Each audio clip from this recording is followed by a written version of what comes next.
day 4. Sana nga.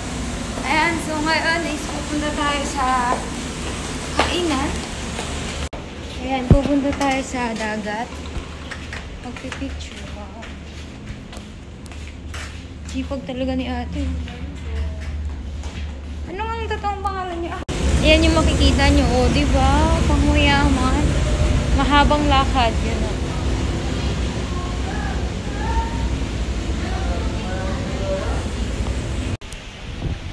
So, ayan guys. Yan ang makikita mo at bubungad sa'yo sa umaga. Magagalit ka pa ba? Diba hindi na? O, diba? Peace! Oh, sana all. Oh, may butanding. Joke na.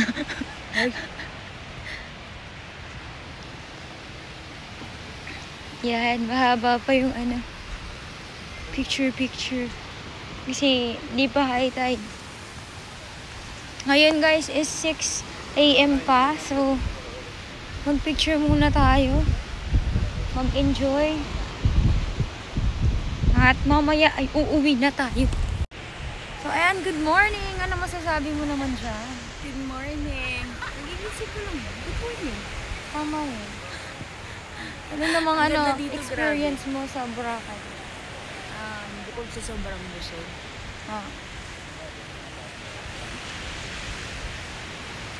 Sobrang saya, gano'n. Sobrang saya, tapos sobrang ganda ng ano. Sobrang ganda ng mundo na creative at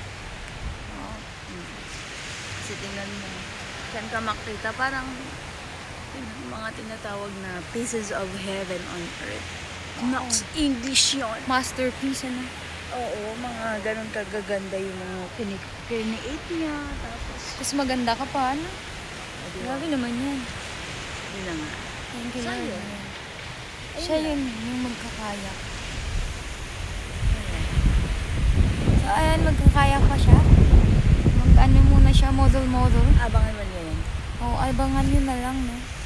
So, pagtapos namin mag-picture, kakain na pagtapos mag-picture. And, ready na para ilabas yung mga gamit at going home, you know. Ganun talagang buhay. Walang forever.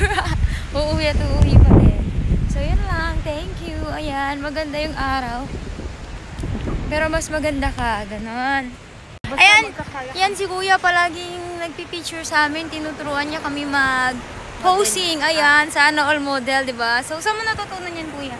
Dito naman, experience naman. Experience. Walang experience yun. Saka, Okay.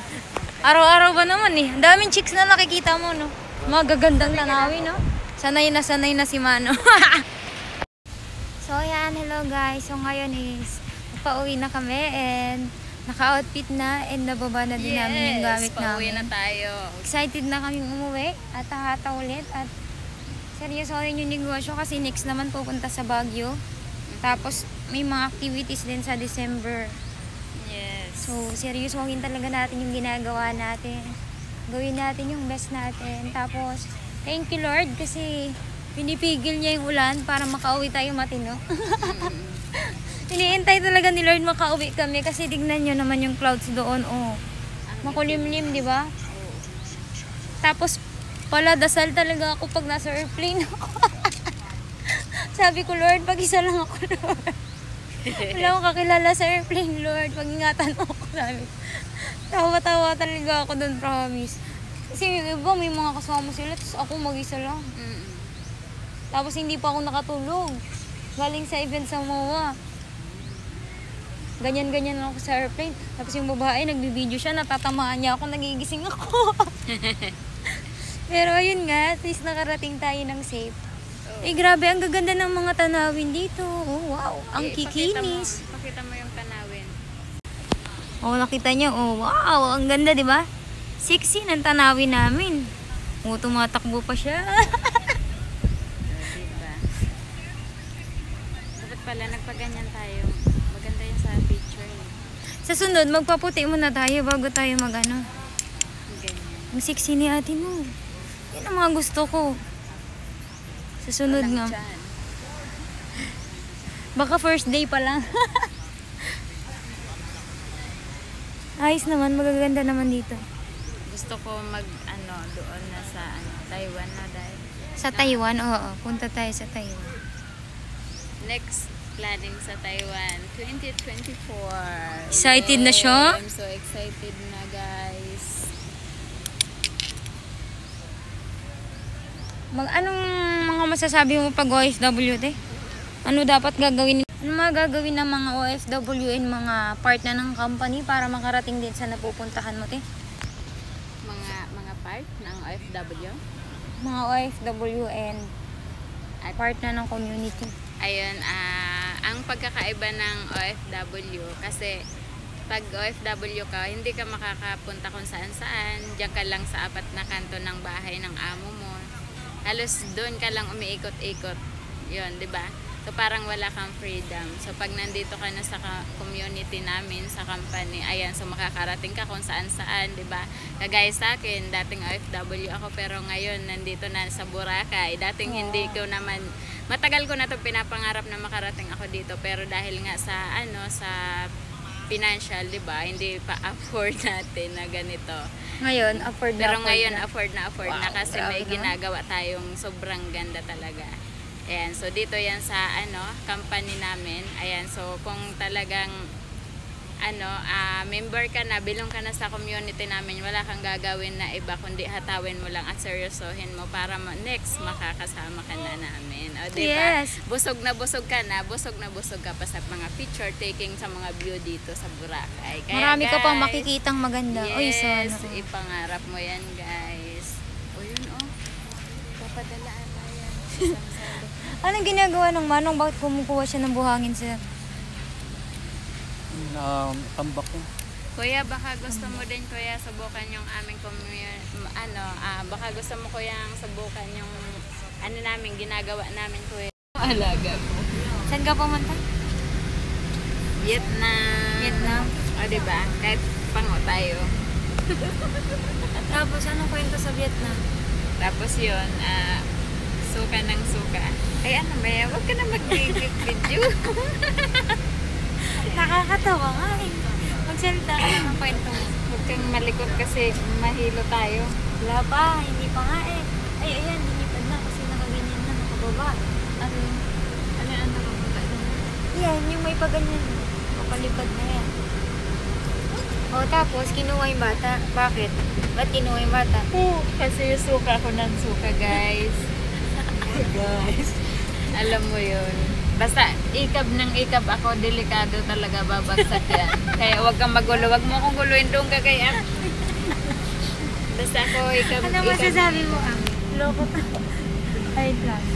Ano masasabi mo, Ang? Ilang beses ka na nag-flight? Guys, Nakarami na. Abangan ko ngayon yung pagsusukan ninyo. Huwag mo nang abangan. Matutulog ako para hindi mangyari.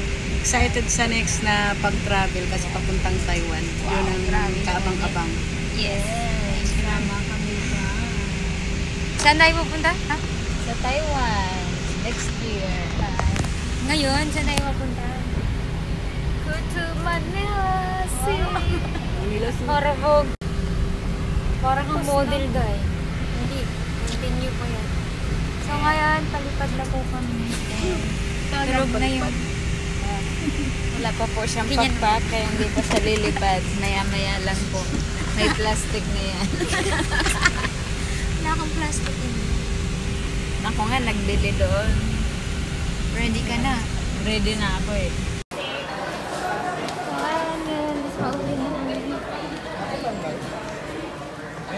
Marami nagdadasal na 7 kilos na. Ayun lang kay ma'am. Wait lang, kinukuha ko na tayo. Kaya mag-shoot-in tayo.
Girl, I really miss you.